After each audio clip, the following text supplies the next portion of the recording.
গরম, মধ্যপ্রাচ্য তথা মিডল ইস্ট। প্রায় বাংলাদেশি ভাই আছে 70 থেকে 80 লাখ। আজকে আমি ভিডিও বানাচ্ছি।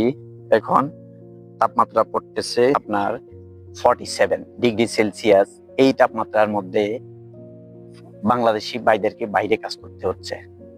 হয়তো ইনডোরে কাজ করতেছে 10 থেকে 15 লাখ বাংলাদেশি ভাই, বাকি সবাইকে এই গরমের মধ্যে বাইরেই কাজ করতে হচ্ছে।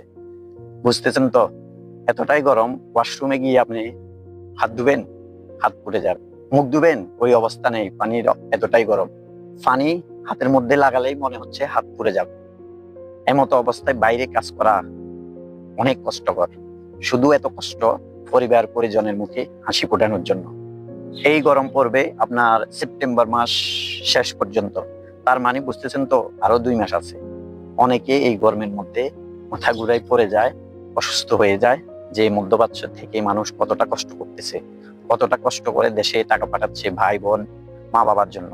তাই আমি বলবো, যে ছোট ভাইয়ের জন্য টাকা পাঠাচ্ছে, তুমি যেটাই করতেছো এটা এমন ভাবে করো যাতে ওইটা দিয়ে তোমার ফিউচার হয়। পড়ালেখা করলে পড়ালেখা করো ভালোভাবে, যাতে ওইটা দিয়ে তোমার ফিউচার হয়। আর যদি কোনো একটা কাজ শিখো, প্রবাসী আসবা, তাহলে ওইটাই ভালোভাবে করো। দেশবাসীকে বলবো, সকল প্রবাসী ভাইয়ের জন্য আপনারা দোয়া করবেন, যাতে সুস্থ এবং আল্লাহ তাদেরকে ভালো রাখে, এই গরমের মধ্যে কাজ করার ধৈর্য সহ্য দেয়। ঠিক আছে, আজ এ পর্যন্ত। আসসালামু আলাইকুম।